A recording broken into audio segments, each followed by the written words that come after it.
Servidor público pode ser analista de licitação? Eu sou a professora Flávia Viana, ensino você a se tornar um analista master de licitações, dominar a lei de licitações com segurança e faturar acima de R$ 10.000 por mês. Então já curte aqui esse vídeo, porque assim eu sei que você gosta de vídeos como esse, esclarecendo dúvidas aí. E também, se você ainda não é inscrito no canal, se inscreve no canal, ativa as notificações no sininho para você não perder nenhuma informação importante para sua carreira, e já compartilha essa aula com pessoas que, assim como você, também estão necessitando dessa informação.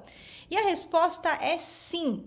O servidor público, ele pode se tornar analista de licitação desde que ele tome alguns cuidados. E esse vídeo já está 100% atualizado com a nova lei de licitações, a Lei 14.133, como eu vou começar a demonstrar a partir de agora. Então, eu trouxe aqui já de cara o artigo 9º, parágrafos 1º e 2º da Lei 14.133, que é a nova lei de licitações, onde a gente já tem a primeira proibição. No artigo 9º, você encontra a seguinte determinação: olha, é proibido ao agente público, né, designado, que vai atuar na área de licitações. E aí vai vir as vedações. E aí a gente vai para o parágrafo 1º. E qual que é a previsão do parágrafo 1º? Não pode participar direta ou indiretamente da licitação ou da execução do contrato, né? O agente público do órgão ou da entidade licitante ou contratante. Então, aqui a gente já vai ter a primeira vedação. Se você atua nesse órgão aqui, nesse Ministério X, e o Ministério X vai elaborar, vai trazer uma licitação, um contrato, o agente público não vai poder participar das licitações no órgão ou na entidade que você trabalha. Então, você que é servidor público está ativo, trabalhando no Ministério das Comunicações. Você não vai poder participar das licitações do Ministério da Comunicação, por exemplo. E ainda existem alguns outros impedimentos, devendo ser observadas as situações que possam configurar conflitos de interesse no exercício ou após o exercício do cargo ou emprego. Então, terão algumas vedações também no pós-exercício, mesmo servidor público que já não está mais na ativa, como eu vou te mostrar na aula de hoje, tá? Então, vamos para a primeira proibição? Sim. Então, já deixando claro o seguinte, é possível ser? Sim. Inclusive, eu tenho inúmeros alunos que são analistas de licitações e também são servidores públicos ativos e também que são inativos, tá? Ou seja, eles iniciaram na carreira, ainda eram servidores, só que ganhavam muito mais como analista de licitação e aí deixaram o serviço público para serem apenas analistas de licitações. Outros se aposentaram no serviço público e agora são analistas de licitações, tá? Então você vai entender como é que você vai poder fazer isso. Primeira proibição: nunca participe de licitações, se você é servidor ativo, no órgão que você trabalha. Então, se eu trabalho aqui na prefeitura de Cajuzinho, eu não vou participar das licitações que a prefeitura de Cajuzinho vai acontecer, vai lançar, tá? Essa é a primeira proibição. Segunda questão: compatibilidade de horários. Então, exceto os casos que a própria Constituição Federal traz, onde ela prevê a possibilidade de acumular cargos desde que exista a compatibilidade de horários, por exemplo, o cargo de dois professores, tá? Então, exceto aquelas exceções que tem na Constituição Federal, com a previsão de acúmulo dos cargos, qual que é a regra? A regra é que eu não posso estar em dois locais ao mesmo tempo, né? Humanamente é impossível que eu esteja em dois locais ali ao mesmo tempo. Então, como que eu faço, Flávia, se eu sou servidor público? Bom, aí você tem que ver qual que é o seu horário de trabalho e se dá para ter uma compatibilidade dos horários que você vai trabalhar. Existe aqui no nosso playlist uma aula direto ao ponto, onde eu falo de transição de carreira. Eu explico para você quais são as atividades que o analista de licitação pode praticar fora do horário comercial e quais são as atividades que o analista precisa praticar no horário comercial para que você possa verificar a sua transição, e assim como milhares de alunos meus fizeram essa transição com essa compatibilidade que eu trago na aula direto ao ponto, que eu falo sobre a transição de carreira, e você encontra aqui nesse playlist também, tá? Então esse é o primeiro passo. Agora, se você verifica que, olha, eu trabalho 44 horas semanais no órgão público, então eu não conseguiria, de repente, participar da licitação de forma nenhuma, existem várias alternativas que muitos dos meus alunos, que são servidores também, fazem, tá? Que é, primeiro, verificar a possibilidade até de formar parceria com outro analista master de licitações. Dentro do curso de formação em analista master de licitações, que é a primeira metodologia do Brasil reconhecida pelo MEC, onde nós formamos os analistas que realmente querem trabalhar com segurança e alcançar o patamar de um master, faturando acima de R$ 10.000 por mês, nós temos lá para os alunos, na plataforma do curso, a chamada área de contratações. Nessa área de contratações, a gente conecta ali todos os dias empresas que buscam analistas de licitações formados pelo método Viana, que sabem que são profissionais que atuam com maestria, né? E também outros alunos que querem formar parcerias entre eles, ou seja, vamos então formar uma parceria aqui, eu faço a prospecção de cliente, eu monto a documentação, eu monto a proposta e você vai participar da sessão de lances na quarta-feira. Então vai acontecer a sessão de lances na quarta-feira, eu quero só que você entre e participe da sessão de lances na quarta-feira, tá? Mas essa daqui, pessoal, é só uma possibilidade, tá? Tem muitos alunos meus que são servidores públicos, se tornaram analistas masters de licitações e nem sequer precisaram de parceria nenhuma, tá? Eles mesmos conseguiram ali com compatibilidade de horário estarem disponíveis no dia do pregão, só precisando estar com um notebookzinho ali conectado à internet de onde quer que eles estejam, só para ir monitorando a etapa de lances e monitorando a etapa de convocação de algum documento. E aí, os outros trabalhos que requerem mais tempo, né, do analista, como, por exemplo, a montagem da documentação, a montagem do próprio recurso administrativo, isso pode ser feito fora do horário comercial. Inclusive a análise da documentação e da proposta dos meus concorrentes eu faço fora do horário de expediente, fora do horário comercial, porque eu vou ter um prazo para entrar com recurso, né? Então tudo isso aí a gente consegue alinhar e todos esses trabalhos que requerem mais tempo serem feitos fora do horário comercial, tá? Então dá perfeitamente para ser analista master de licitação, mesmo servidor que está na ativa e que não queira formar parceria com nenhum outro analista, tá? Eu tenho centenas de alunos nessa condição, perfeito? O terceiro ponto que eu quero trazer aqui para vocês é a respeito da abertura de empresas, tá? Primeiro, quem é que tem que abrir empresa? E é importante você entender, como eu já mencionei em outras aulas aqui do playlist, que o analista pode ser consultor ou empresário. Se você for um analista consultor, isso é aquele que vai representar os seus clientes, você não tem que abrir empresa nenhuma. Você participa como pessoa física. Quem tem a empresa aberta e o CNPJ é a empresa do seu cliente que você vai representar na licitação. Porém, se você quer ser o analista empresário e vender diretamente para o governo e você entregar o produto ali com a sua empresa, aí você vai ter que ver as regras da esfera na qual você trabalha.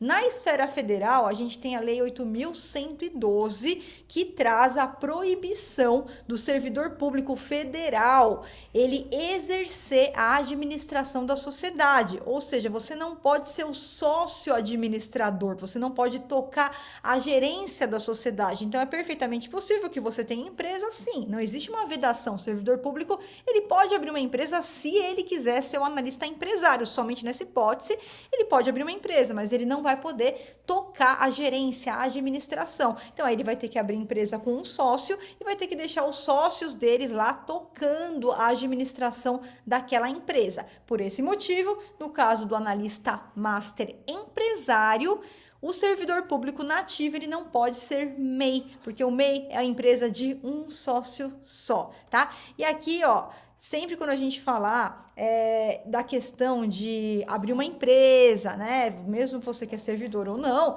você sempre tem que conversar com o seu contador. É o seu contador que vai ser o responsável pela abertura da empresa e vai conseguir te auxiliar nessas questões da gerência e da administração da sociedade. E isso que eu tô falando é para a esfera federal. Então, se você for de outra esfera estadual ou municipal, você precisa verificar a sua legislação, lei, código de conduta e verificar se eles estabelecem algumas proibições ou algum impedimento lá na esfera estadual ou municipal. É necessário dar uma olhada na sua legislação. Se tiver uma legislação igualzinho a essa, então também vai ter essa questão aí para você, perfeito? Mas como eu disse, essa questão da abertura de empresas é uma preocupação apenas para quem quer exercer a carreira como analista empresário. O analista consultor não tem que se preocupar com isso, porque você não vai abrir empresa. Perfeito? Ótimo. Vamos para o quarto cuidado. E aí eu vou entrar no tema mais sensível, que é o conflito de interesse. Então é importante que você preste muita atenção para você não interpretar equivocadamente essa questão. A gente não falou um pouquinho no começo da aula sobre conflitos de interesse? Ótimo, então. Se a gente for novamente para a esfera federal, existe uma lei que é só aplicável para servidores federais, tá? Novamente, se você é de um estado, de um município, precisa verificar se existe alguma legislação aí na sua esfera com algumas características iguais a essa. Precisa sempre analisar aí na sua esfera se tem uma lei que fala sobre conflitos de interesses, tá? Essa aqui é a lei federal, para servidores federais. E para servidores federais, a previsão da lei 12.813 de 2013 determina o seguinte, ó. Configura conflito de interesse no exercício do cargo ou, né, do emprego ali no âmbito do Poder Executivo Federal, porque a gente está falando de servidor federal, atuar, ainda que informalmente, como procurador, consultor, assessor, intermediário de interesses privados, nos órgãos ou entidades da administração pública direta ou indireta de qualquer dos poderes, tá? E se a gente olhasse isso aqui seria uma vedação completa. E não é verdade, essa interpretação está errada. E para eu afirmar o que eu estou falando aqui para você, eu fiz uma consulta para a CGU, para a Controladoria Geral da União, e fui respondida. Isso foi em 2020, mas ainda é válido até hoje, porque essa lei ainda está vigente, então ainda é válido até hoje, onde a CGU me respondeu o seguinte: olha, Flávia, esse dispositivo ele não pode ser interpretado de forma inflexível. Senão, o servidor público federal não poderia fazer nada, absolutamente nada. Isso não é viável, isso não condiz com o bom senso. Então, é o seguinte, só vai existir conflito de interesse se o servidor público aqui, o servidor público João, ele se valer da sua condição como servidor público, como agente público, para ter alguma facilidade, alguma prerrogativa naquela licitação ou naquele contrato administrativo. Então, qual que é o exemplo que eu dou? No órgão que você trabalha. É óbvio que se você trabalha na prefeitura, e eu estou dando exemplo de prefeitura, apesar dessa lei ser federal, mas só para ficar fácil de entender. Se eu trabalho aqui na prefeitura de Cajuzinho, e aí vai abrir uma licitação e eu tiver como, por conta da minha condição, né, eu ter ali informação privilegiada, eu já não vou participar. E eu também já não participaria, até por causa da vedação no item 1. Então, se a área de atuação do servidor, a influência do servidor, né, no seu cargo, te dá algum tipo de prerrogativa frente aos demais, eu estou violando o princípio da igualdade, da isonomia e da moralidade. E por conta disso, teria um conflito de interesse e aí eu não posso participar, tá bom? Então, a CGU, ela respondeu essa consulta e ela respondeu ainda o seguinte para mim. Ela orientou, tá? Que, olha, para ter certeza, vamos trabalhar caso a caso. Primeiro, Flávia, né, eles respondendo para mim, a interpretação desse dispositivo, ela não pode ser literal, ela não pode ser restritiva, ela não pode ser absoluta, ela não pode ser inflexível. Então, a amplitude deve ser avaliada caso a caso. E, inclusive, se você for um servidor federal, o que que a CGU orientou nessa consulta que ele respondeu para mim? Ó, oriente o seu aluno a apresentar uma consulta aqui na CGU, se ele for um servidor federal, apresenta uma consulta aqui pra gente no CGU, tá? Isso é pela internet mesmo que você faz, simples. Solicitando, né? Faz uma consulta ou ainda, o servidor pode até mesmo pedir uma autorização para o exercício da atividade privada para a CGU. Eles mesmo pedem, olha, eu quero pedir uma autorização aqui para eu exercer a atividade de analista de licitação, tal. E aí eles vão analisar o seu caso. Eles costumam responder, tá? Não é claro em 1, 2 dias. Essa consulta minha demorou mais ou menos uns 30 dias para ser respondida, mas eu fui respondida com muito carinho, né? Com uma orientação aí com maestria da CGU, tá? Então, o que fica aqui? A própria CGU fala, isso aqui não pode ser interpretado de maneira inflexível, não pode.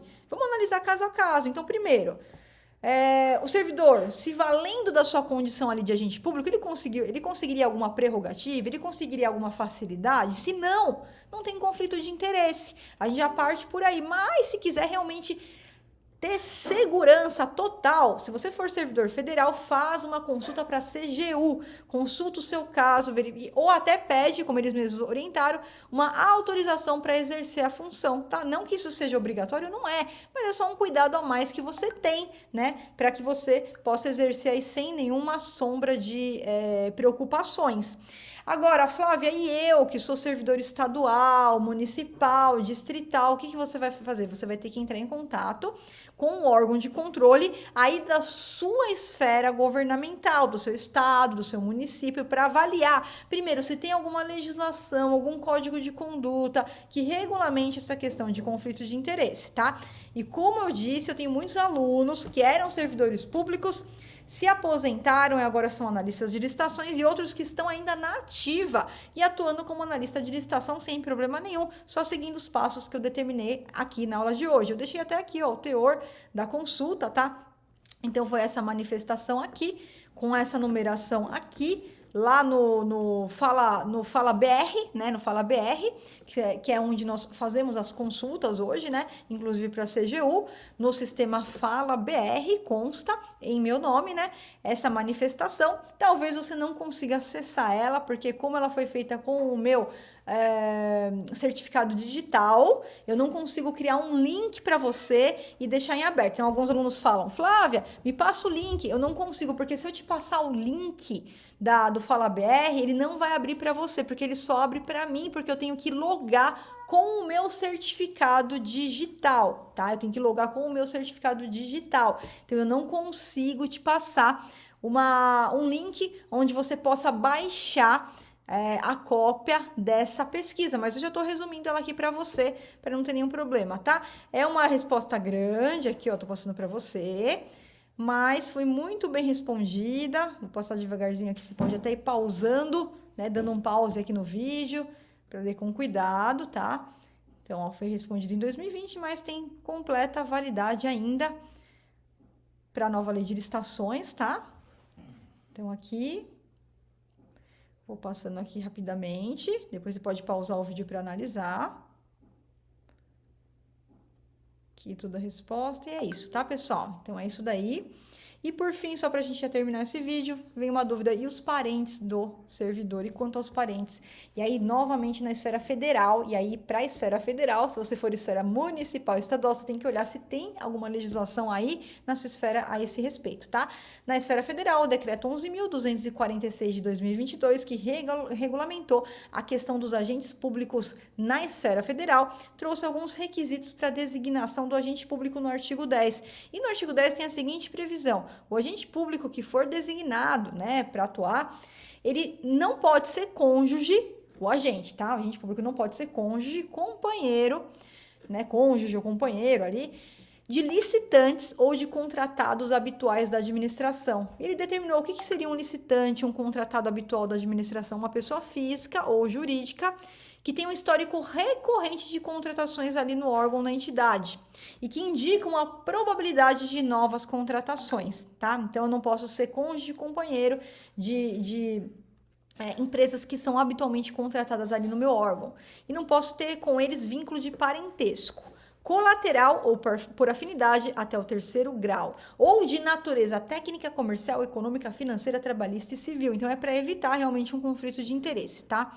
E essa vedação, ela incide apenas sobre o agente público que atua em processos de contratação, cujo objeto seja do mesmo ramo da atividade em que atue o licitante contratado habitual com o qual age o relacionamento. Então, pelo decreto federal, o que eu posso interpretar? Se, por exemplo, eu sou um servidor público da área de TI, tecnologia da informação, e eu vou abrir uma licitação aqui no órgão para comprar mobiliário ou material de expediente, eu não posso vedar, proibir que, por exemplo, a empresa da esposa desse servidor de TI participe dessa licitação, tá? Entenda que agora essas vedações que eu tô trazendo para você é para a questão do agente público e a questão dos parentes dele participarem ali das contratações, tá?